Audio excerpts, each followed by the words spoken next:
Stop WhatsApp calls reconnecting.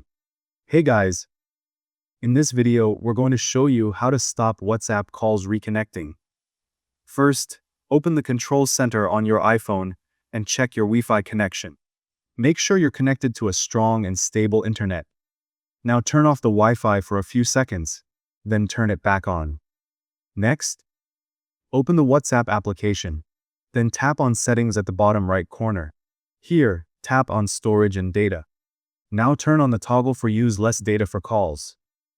This helps reduce call drops and reconnecting issues. After that, go back and open your iPhone settings. Here, tap on Battery and check that low power mode is turned off, because it can affect WhatsApp calls. Now go back and tap on General.